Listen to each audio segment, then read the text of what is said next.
नमस्कार, खबर उत्तराखंड देख रहे हैं आप और मैं हूं आपके साथ गौरव राजेंद्र। बुलेटिन की शुरुआत करते हैं। मुख्यमंत्री पुष्कर सिंह धामी ने प्रदेशवासियों को संत रविदास जयंती की शुभकामनाएं दी और इस अवसर पर जारी अपने संदेश में मुख्यमंत्री ने कहा कि संत रविदास की गणना महान संतों में की जाती है और उन्होंने मानव सेवा को लक्ष्य बनाए रखा और समानता और एकता का संदेश दिया।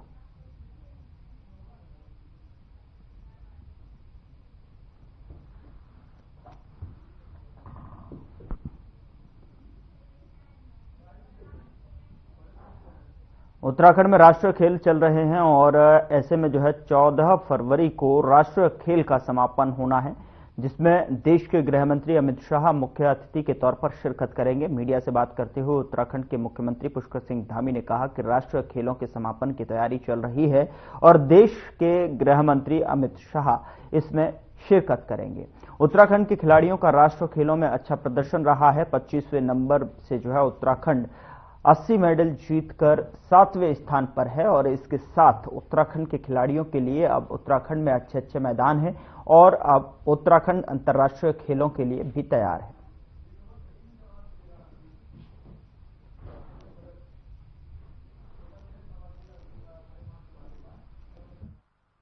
हमारे बहुत अच्छी तरह से संचालित हो रहे हैं और इसका समापन समारोह 14 तारीख को हल्द्वानी में गोलापार स्टेडियम में होगा। उसकी सभी तैयारियां अच्छी हो रही हैं और ये हमारे लिए बहुत अच्छा है कि पिछले वर्ष जहां हमारा स्थान राष्ट्रीय खेलों में 25वें स्थान पर था, वहीं हमारे उत्तराखंड के खिलाड़ियों ने इस बार 80 के लगभग अभी तक मेडल प्राप्त कर लिए हैं और हम 25वें स्थान से 6ठे स्थान पर आ गए हैं। तो पूरे उत्तराखंड के अंदर बहुत उत्साहपूर्ण माहौल है और जो खिलाड़ी हमारे विभिन्न प्रदेशों से आए हुए हैं,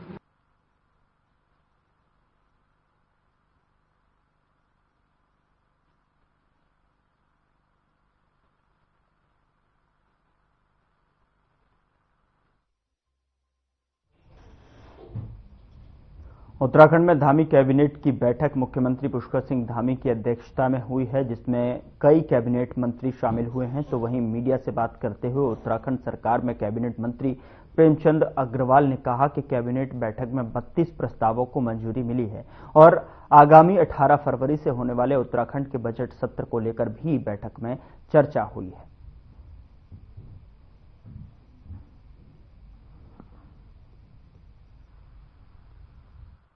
इस प्रस्ताव पे चर्चा हुई है। माननीय मंत्रिमंडल ने उस पर चर्चा की है और एक जिस प्रकार से हमारा बजट आ रहा है उस पर भी बातचीत हुई है, क्योंकि आप जानते हैं 18 फरवरी से हमारा बजट सत्र आ रहा है। उस बजट पे भी हमारे यहाँ चर्चा हुई है।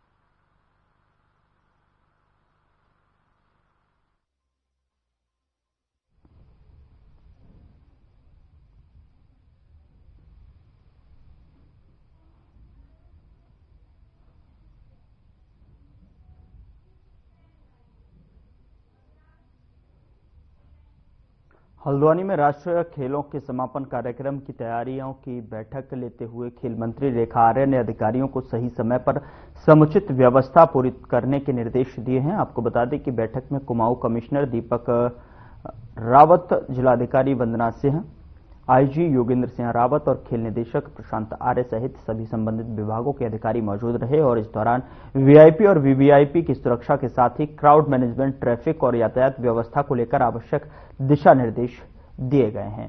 साथ ही आपको बता दें कि खेल मंत्री रेखा आर्य ने बताया कि जिस तरह 38वें राष्ट्रीय खेलों का शुभारंभ ऐतिहासिक रहा था, उसी प्रकार समापन भी ऐतिहासिक ही रहेगा।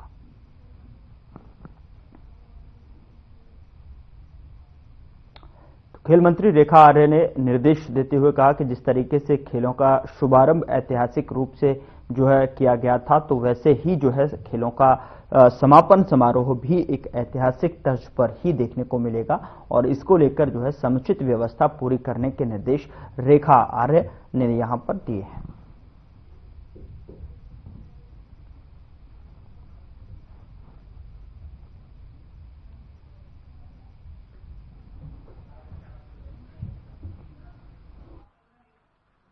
गेम का जिस प्रकार से आगाज हुआ था, आप हम सब लोगों ने देखा था कि बहुत ही हिस्टोरिकल रहा है।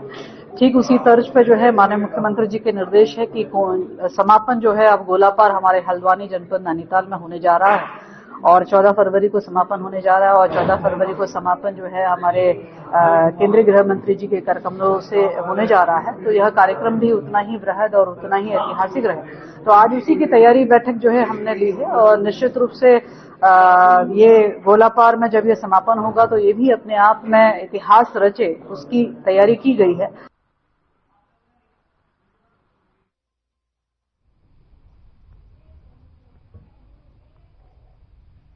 यहाँ रुक रहे एक छोटे से ब्रेक के लिए। ब्रेक के उस पार खबरों का सिलसिला लगातार जारी है।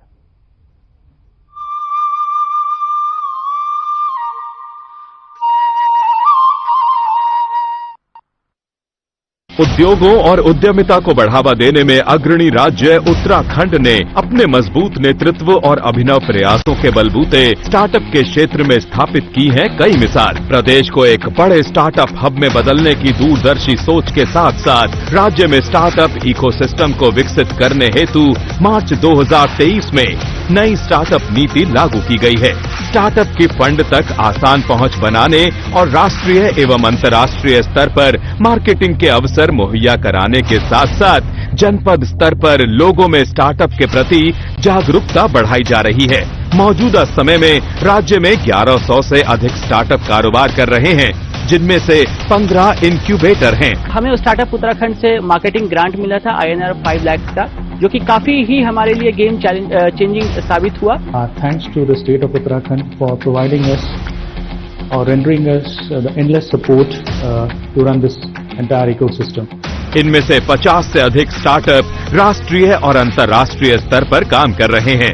5 वर्ष में 1000 स्टार्टअप के विकास को प्रोत्साहन। प्रत्येक जिले में कम से कम एक इंक्यूबेटर। उत्तराखंड वेंचर फंड यानी UVF की स्थापना। जिला नवाचार समिति की स्थापना। उद्योग अकादमिक सहयोग को सक्षम बनाना। नई स्टार्टअप नीति के तहत स्टार्टअप्स के लिए 12 माह तक 20,000 रुपए तक के मासिक भत्ते, 12,50,000 रुपए तक एक मुश्त सहायता जैसे वित्तीय प्रोत्साहन का प्रावधान है। इसके अलावा 5 लाख रुपए तक की IPR भुगतान और निशुल्क इंक्यूबेशन सहायता भी उपलब्ध है। साथ ही 3 लाख रुपए तक राष्ट्रीय और अंतर्राष्ट्रीय एक्सपोजर प्रोत्साहन और 1 करोड़ रुपए तक की पूंजीगत सहायता का भी प्रावधान है। नई स्टार्टअप नीति से रोजगार को मिला विस्तार। उद्यमिता को बढ़ावा दे रही उत्तराखंड सरकार।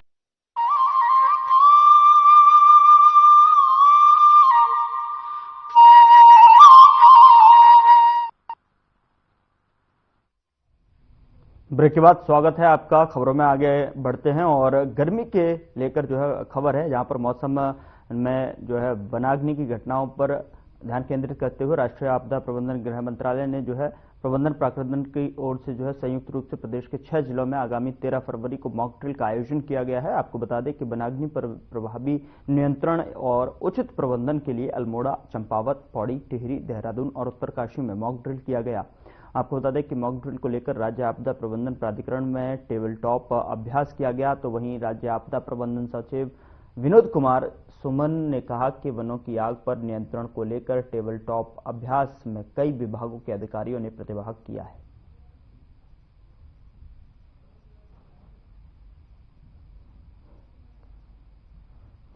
इसमें वन अग्नि को लेकर एनडीए में के द्वारा एक मॉक ड्रिल के लिए कहा गया है। उसी के बारे में आज टेबल टॉक एक्सरसाइज थी हम लोगों की, जिसमें एनडीएमए के अधिकारी, हमारे उत्तराखंड के बहुत सारे विभागों के अधिकारी, जिसमें वन विभाग, पुलिस विभाग, NDRF, SDRF और बहुत सारे लाइन डिपार्टमेंट जितने भी इसमें इन्वॉल्व होते हैं सब लोग थे। डिटेल में एक एक चीज़ के बारे में चर्चा हुई है। यह मॉक ड्रिल पहले 7 जनपदों में की जानी थी, अभी वो 6 जनपद में की जा रही है। एक जनपद को किसी कारण से अभी शामिल नहीं किया जा सकता है।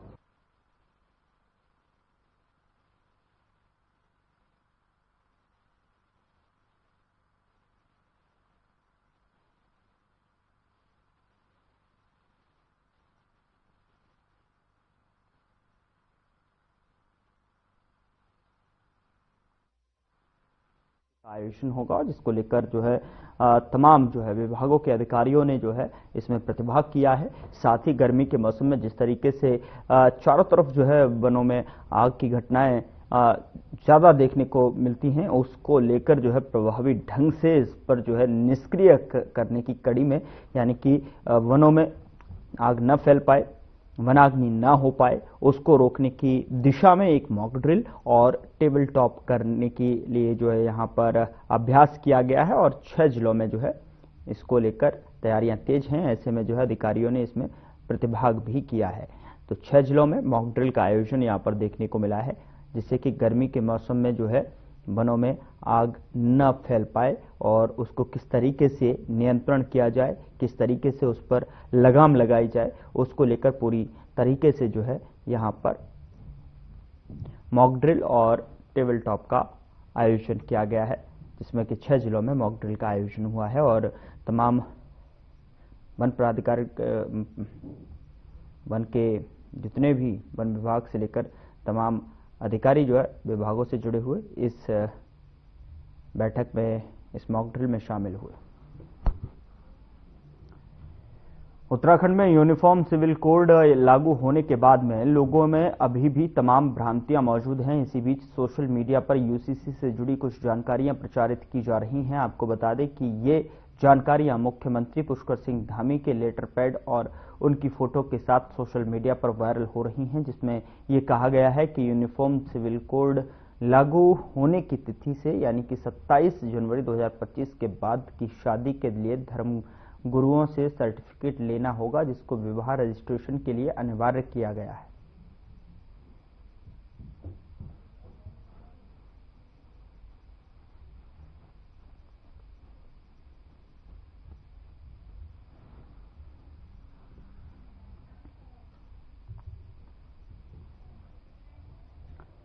हरिद्वार में 38वें राष्ट्रीय खेल 2025 के अंतर्गत आयोजित हॉकी मैच का अवलोकन किया गया। सीएम धामी ने हॉकी मैच का अवलोकन किया। तो 38वां राष्ट्रीय खेल 2025 हॉकी मैच का अवलोकन करते हुए सीएम धामी ने यहां पर तस्वीरें आपके सामने, जहां पर इस मैच में जो है अवलोकन किया। तो हॉकी मैच का अवलोकन सीएम पुष्कर सिंह धामी ने किया।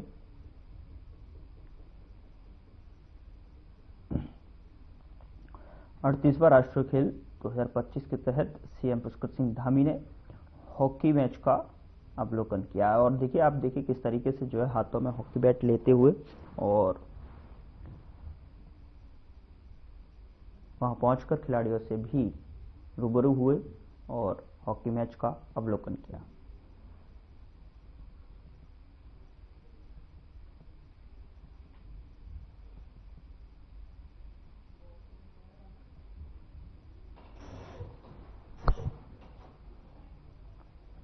यहां रुक रहे हैं एक छोटे से ब्रेक के लिए। ब्रेक के उस पार खबरों का सिलसिला लगातार जारी है।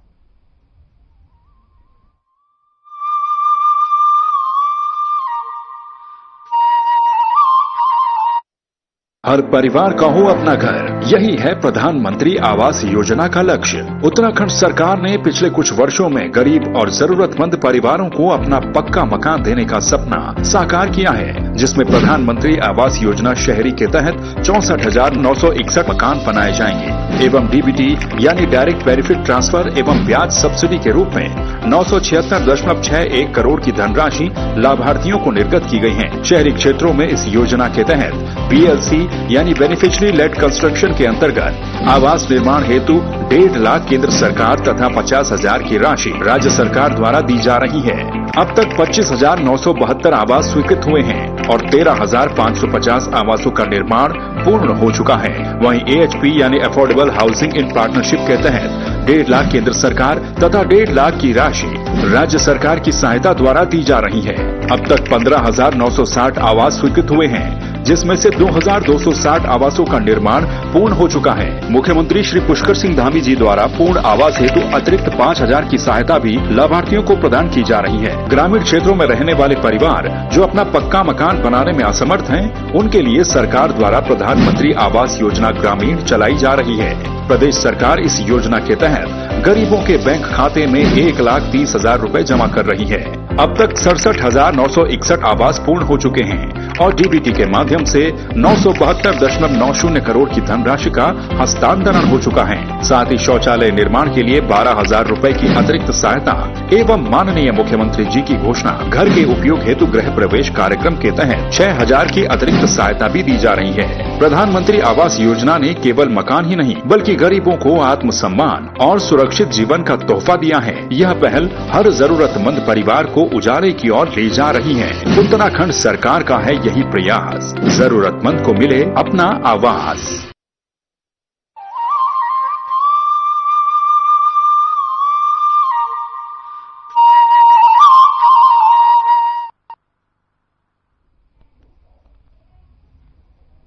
ब्रेक के बाद स्वागत है आपका। खबरों में आगे बढ़ते हैं। जलागम विभाग द्वारा जल संचय एवं संरक्षण हेतु देहरादून में कार्यशाला का आयोजन किया गया, जिसमें विभागीय मंत्री सतपाल महाराज ने बतौर मुख्य अतिथि शिरकत की। कार्यक्रम के दौरान स्कूली छात्र छात्राओं को कृषि एवं जल संरक्षण हेतु जानकारियां दी गई। तो वहीं पहाड़ी क्षेत्र में जल के प्राकृतिक स्रोतों को कैसे बचाया जाए और वहीं बरसात के पानी को एकत्र कर उसका उपयोग कृषि के लिए कैसे किया जाए, इस पर भी विस्तार से चर्चा हुई है। और इस दौरान जो है विभागीय मंत्री सतपाल महाराज ने भूमि संसाधन विभाग भारत सरकार द्वारा कृषि सिंचाई के अंतर्गत जलागम वाटरशेड यात्रा के जो है रथ को भी हरी झंडी दिखाकर रवाना किया।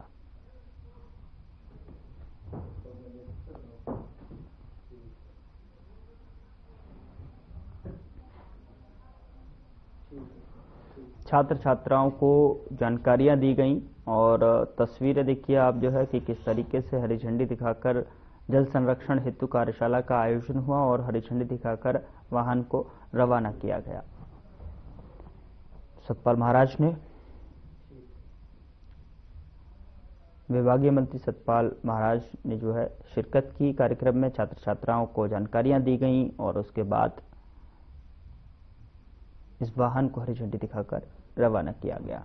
मूल रूप से जो है कृषि सिंचाई में किस तरीके से जो है बारिश के पानी का इस्तेमाल किया जाए उसको लेकर अवेयरनेस और जल संरक्षण को लेकर जो है कार्यशाला का आयोजन किया गया और उसके बारे में जो है बिंदुवार तरीके से जो है जानकारी साझा की गई और किस तरीके से संरक्षण किया जाए जल का, ये भी यहाँ पर बताने की कोशिश और जो है प्रमुखता से जो है इसको अवेयरनेस इसमें लाने की कोशिश की गई है। और उसके हिसाब से जो है देखिए किस तरीके से जो है फिर जो वाहन को जो है हरी झंडी दिखाकर रवाना किया गया।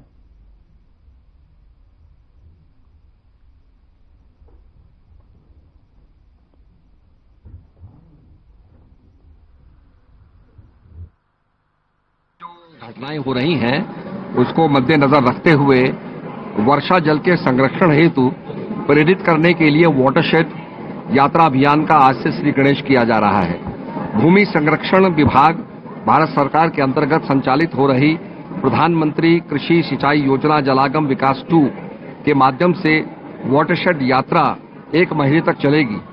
इस यात्रा अभियान के तहत प्रदेश के विभिन्न जनपदों के लोग परियोजना क्षेत्र में किए गए कार्यों और इसके परिणामों की जानकारी प्राप्त करेंगे। इस अभियान में भारत सरकार के माध्यम से तैयार की गई वाटरशेड वैन परियोजना गांव-गांव तक पहुंचेगी और उन्हें जल एवं पर्यावरण संरक्षण के प्रति जागरूक करेगी। इसमें पौड़ी, अल्मोड़ा, पिथौरागढ़ जनपद आते हैं और ये काम जो है हम लोग कर रहे हैं। रविदास जयंती को सकुशल शांतिपूर्ण तरीके से संपन्न कराए जाने को लेकर पुलिस द्वारा मंगलौर कोतवाली परिसर में गोष्ठी का आयोजन किया गया और बैठक में पहुंचे एसपी देहात शेखर चंद्र सुयाल ने रविदास जयंती के अवसर पर कार्यक्रम को शांतिपूर्वक तरीके से संपन्न किए जाने की अपील की है। वहीं जयंती को लेकर क्षेत्र में शांति व्यवस्था बनाए रखने के लिए मौजूद लोगों के सुझाव लेकर सभी समुदाय की भावनाओं को ध्यान में रखते हुए शांति एवं सौहार्दपूर्वक शोभा यात्रा निकालने एवं नशे का प्रयोग करने वालों का जो है बहिष्कार करने की अपील की गई है।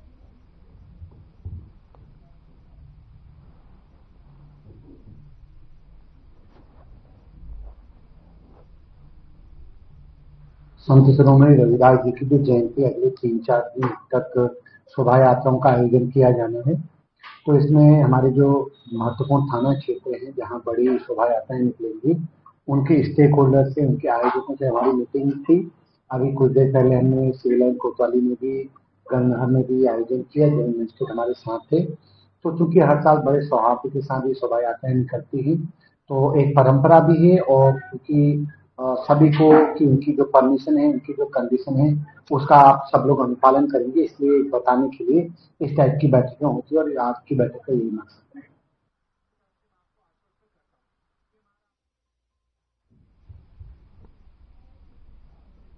रविदास जयंती को लेकर गोष्ठी का आयोजन किया गया, जिसमें कि सभी मौजूदा लोगों से जो है उनके विचार सुने गए और शांतिपूर्वक, सौहार्दपूर्वक शोभा यात्रा निकालने की अपील भी की गई।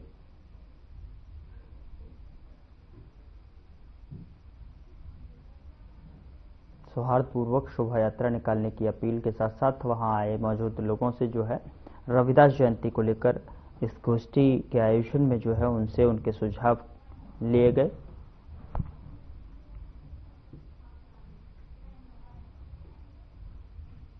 फिलहाल बुलेटिन में इतना ही। नमस्कार।